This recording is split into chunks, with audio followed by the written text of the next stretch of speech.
Hi hello friends, ఇవాళ మనం చేయబోతున్నాం super tasty crispy chicken Manchurian అండి రెసిపీ. ఇది ఎలా తయారు చేసుకోవాలో మీకు మొత్తం చూపెడతానండి. ఈ వీడియోను లాస్ట్ దాకా చూడండి. మీరు కూడా ఇంట్లో తయారు చేసుకోవచ్చు, అదైనా రెస్టారెంట్ స్టైల్లో తయారు చేసుకోవచ్చు అండి. పిల్లలు చాలా ఇష్టంగా తింటారండి చికెన్ మంచూరియన్. మీరు కూడా ఇట్లా తయారు చేసుకోండి.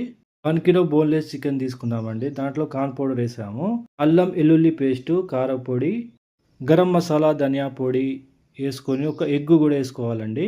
ఎగ్ వేసుకున్న మన తగినంత ఉప్పు వేసుకొని మంచిగా కలుపుకోవాలండి. మంచిగా కలుపుకొని ఒక హాఫ్ అన్ అవర్ పక్కకు పెట్టేసేయాలి. షిమ్లా మిర్చి, ఒక ఉల్లిగడ్డ చిన్నగా కట్ చేసుకోవాలి. 30 మినిట్స్ తర్వాత ఆయిల్లో చికెన్ని డ్రీ ఫ్రై చేసుకోవాలండి. అదైనా 50% చేసుకోవాలి చికెన్ని డ్రీ ఫ్రై.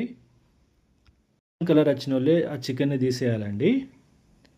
ఒక బౌల్లో తీసేసి ఆయిల్ కొద్దిగా వేడి అయిపోయిన వాళ్ళు వెల్లుల్లి వేసి, కరివేపాకు వేసి, ఉల్లిగడ్డ వేయాలండి. షిమ్లా మిర్చి కట్ చేసింది వేసుకొని కొద్దిగా ఫ్రై చేసుకోవాలి. అల్లం వెల్లుల్లి పేస్ట్ వేసుకోవాలి, ఉప్పు వేసుకోవాలి, కారపొడి వేసుకొని, కొద్దిగా గరం మసాలా వేసుకొని, సోయా సాస్ వేసుకొని, రెడ్ చిల్లీ సాస్ వేసుకోవాలి. వేసుకొని మంచిగా కలుపుకున్న వాళ్ళే మనం చికెన్ ఫ్రై చేసింది ఉంది కదా, అది వేసుకోవాలండి.